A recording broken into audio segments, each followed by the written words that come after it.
PhD global series में आपको welcome कहते हैं। आज की इस वीडियो में हम बात करने वाले हैं जस्टिसेस ऑफ पीस पे। सबसे पहले हम देखेंगे कि justices of peace and ex officio justices of peace, इन दोनों में डिफरेंस क्या है, इनकी अपॉइंटमेंट कैसे की जाती है, और मज़ीद ये कि ऐसी कौन सी पावर्स हैं कि जो just x officio justices of piece जो है वो एक्सरसाइज कर सकता है, जबकि ये उसको एक्सरसाइज नहीं कर सकता। तो सबसे पहले हम देखते हैं कि आखिर इससे मुराद क्या है कि जब बात की जाती है कि x officio justices of piece, आपने देखा होगा कि जो प्रीवियस पेपर्स हैं उनमें स्पेसिफिकली इस वर्ड को यूज़ करते हुए कहा गया कि इन पावर्स का जिक्र किया जाए कि जो ये एक्सरसाइज करता है, जिसमें मोस्टली स्टूडेंट्स ने क्या किया कि अंडर सेक्शन 22A में जो पावर्स दी हुई हैं जस्टिसेस ऑफ पीस की, वो तमाम जो हैं स्टूडेंट्स ने लिख दी, जो कि उन्होंने टोटली रॉन्ग किया, गलत किया। तो आज की इस वीडियो में हम इसको भी क्लैरिफाई करेंगे कि इन दोनों में डिफरेंट क्या है, कि कौन सी पावर्स है कि जो ये एक्सरसाइज कर सकते हैं, जबकि अंडर आर्टिकल 20 सेक्शन 22 में अपॉइंट होने वाले जो हैं उसको एक्सरसाइज नहीं कर सकते। तो क्या है कि एक्स ऑफिशियो आखिर है क्या, इसके लिए हमें इस वर्ड को देखना पड़ेगा जो कि है बाय विर्चू ऑफ ऑफिस। ठीक है, इसके लिए बुक पे लिखा हुआ आपको वर्ड मिलेगा by virtue of their offices. तो जैसा हमने देखा कि हमारे जो प्रेसिडेंट साहब हैं उनको कॉन्स्टिट्यूशनली क्या कहा किया जाता है कि by virtue of his office के वो हेड ऑफ स्टेट भी होते हैं। इसी तरह हम अपने प्राइम मिनिस्टर को देखते हैं कि वो क्या है कि साथ में हेड ऑफ गवर्नमेंट होते हैं। तो इसी तरह के कुछ पर्सन्स ऐसे हैं कि जिनको by virtue of their office कि उनकी उस पोजीशन की वजह से क्या है कि साथ में ये डिक्लेयर कर दिया जाता है कि जो उनकी एग्जिस्टिंग पोजीशन है वो तो है ही, लेकिन इसके साथ साथ वो ये वाली पावर्स भी इस्तेमाल करेंगे। तो उनके लिए फिर यूज़ किया जाता है एक्स ऑफिशियो। ठीक है, तो सबसे पहले हम देखते हैं कि एक्सक्यूज़ मी, इनकी अपॉइंटमेंट कैसे है। अपॉइंटमेंट के लिए हमारे पास सेक्शन है सेक्शन 22 ऑफ CRPC, जो कि डील करता है with the appointment of justices of piece की। ठीक है, एक्स ऑफिशियो की नहीं। तो उस सिलसिले में जो प्रोविजनल गवर्नमेंट है, जो सूबाई हुकूमत है, वो क्या करती है कि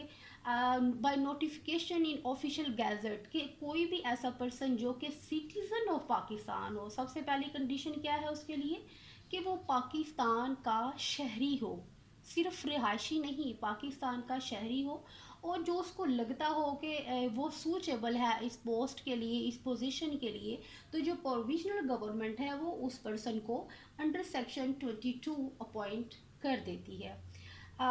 फिर जब हम बात करते हैं पावर्स की, तो पावर्स के लिए हमारे पास सेक्शन है 22A। उसमें हम देखते हैं कि तमाम पावर्स लिखी हुई हैं कि जस्टिसेस ऑफ पीस जो है उनको वो पावर्स वो वाले एक्सरसाइज करेगा। लेकिन जब हम आते हैं उसकी सब क्लास 6 के ऊपर, तो उसमें जो है पर्टिकुलरली वहाँ पे वर्ड आपको लिखा हुआ मिलेगा ex officio, which means that कि ये वाली जो पावर्स हैं जो अंडर सेक्शन 22A सब क्लास 6 में जो पावर्स हैं, वो सिर्फ और सिर्फ हमारे जो अंडर सेक्शन 22 जिनको अपॉइंट किया जाता है, अपॉइंट के लिए हम वर्ड इसके लिए शायद मुनासिब ना हो, लेकिन ये है कि अंडर सेक्शन 22 में उनको डिक्लेयर किया जाता है कि by which of their office these person जो हैं वो एक्स ऑफिशियो जस्टिसेस हैं। तो ये वाली जो पावर्स हैं सिर्फ और सिर्फ ये एक्सरसाइज कर सकते हैं, क्या है कि वो डायरेक्शन देंगे, किसको देंगे, वो पुलिस अथॉरिटीज़ को देंगे कि सिलसिले में वो जो है वो डायरेक्शंस दे सकते हैं, या ऐसी वो कौन सी पावर्स हैं जिनका जिक्र जो है वो हमारे प्रीवियस पेपर में भी हुआ, वो यही था जो सब क्लॉज 6 में जिनका जिक्र किया गया है। और वो ये हैं कि जब कोई ऐसा क्रिमिनल केस है और जो पुलिस है उसकी रजिस्ट्रेशन नहीं कर रही, तो क्या है कि आप जो एक्स ऑफिशियो जस्टिस है आप उसको कंप्लेन कर सकते हो। जब आप उसको कंप्लेन करोगे तो वो जो है जवाब में आपकी कंप्लेन के रिस्पॉन्स में क्या करेंगे, डायरेक्ट करेंगे। किनको करेंगे, पुलिस अथॉरिटीज़ को, कि वो अकॉर्डिंग टू लॉ जो भी प्रोसीजर है उसको फॉलो करते हुए जो आपकी शिकायत है उसको दूर करें। सेकंड, उनके पास पावर क्या है कि वो ट्रांसफ़र ऑफ इन्वेस्टिगेशन कर सकते हैं, डायरेक्ट कर सकते हैं अथॉरिटीज़ को कि एक पुलिस ऑफिसर से जो इन्वेस्टिगेशन है वो किसी दूसरे पुलिस ऑफिसर को ट्रांसफ़र कर दी जाए। थर्ड वन उसमें क्या है हमारे पास कि जो पुलिस है उसने कोई निगलेक्ट की है या जो उसकी पावर्स है उनका एक्सेस इस्तेमाल किया है या उनसे कोई फेलियर है कि उनको जो फ़्राइज़ उनको सारे अंजाम देने चाहिए थे उन्होंने नहीं दिए, तो इस सूरत में भी क्या है कि आपने कंप्लेन की है तो वो पुलिस अथॉरिटीज़ को डायरेक्ट कर सकते हैं। ये 3 पावर्स हैं जिनका जिक्र कहाँ किया गया है, 22A की सब क्लॉज 6 में। अब बात आती है कि ऐसे वो कौन से पर्सन्स हैं, वो कौन से ऑफिसर्स हैं कि जिनको by virtue of their office ये डिक्लेयर किया गया है। तो उस सिलसिले में हमारे पास सेक्शन 26 ऑफ CRPC है जो कि कहता है कि हर सेशंस जज और जितने भी एडिशनल सेशंस जजेस हैं उनको अगर